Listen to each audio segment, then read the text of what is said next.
Dia dibuang di air laut dan itu pasir, bisa saja sudah dibawa air laut. Terus kau analisa apa kau bikin diri.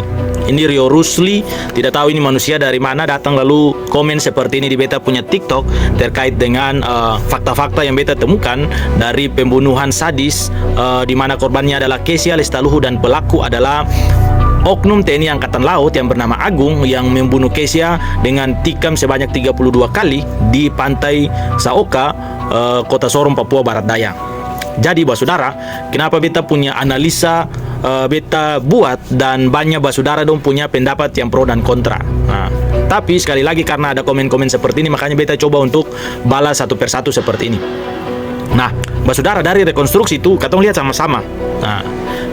Pelaku dalam memperagakan dia punya kejadian itu pelaku sementara berhubungan dengan korban di mobil. Tidak mungkin mobil itu pergi di pasir di pantai sana toh, lalu dong berhubungan di pinggir pantai dengan mobil toh. Mobil itu dibilang di bagian atas, sehingga pada saat menurut pelaku ya, korban dan pelaku berhubungan ini lalu selesai korban dan pelaku berhubungan alat tajam itu lalu bunuh korban. Tikam Kesia Lestaluhu ini sebanyak 32 kali. Itu tikam dari mobil itu. Dari mobil turun sampai di pantai. Jadi kau dengar ini kita punya ini, saya punya penjelasan, saya punya analisa itu korban itu tidak dibunuh di dalam laut atau di pantai sana. Jadi Kesia Lestaluhu itu bukan dibunuh di pantai, di pasir kah, di air laut sana, bukan di situ baru dibunuh.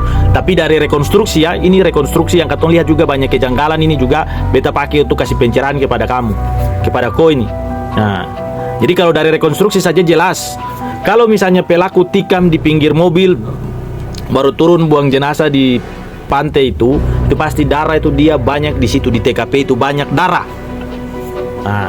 Tapi karena ini kasus ini rekayasa segala macam, banyak manipulasi, makanya rekonstruksi itu tidak sesuai dengan fakta. Setelah kejadian malam itu lalu paginya itu pemilik pantai itu pergi cek TKP itu tidak ada darah, hanya ada satu tetes darah saja. Pertanyaannya, pelaku bunuh korban ini di mana lalu dibuang di pantai situ? Sehingga kau jangan datang komen-komen sembarangan.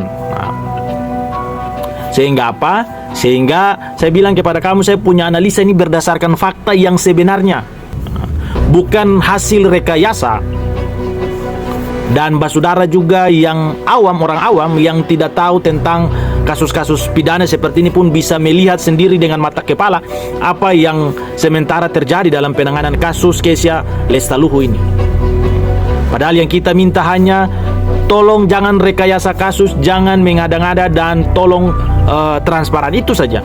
Tapi kenyataannya banyak kejanggalan yang kita lihat ada dan dipertontonkan kepada kita sebagai masyarakat.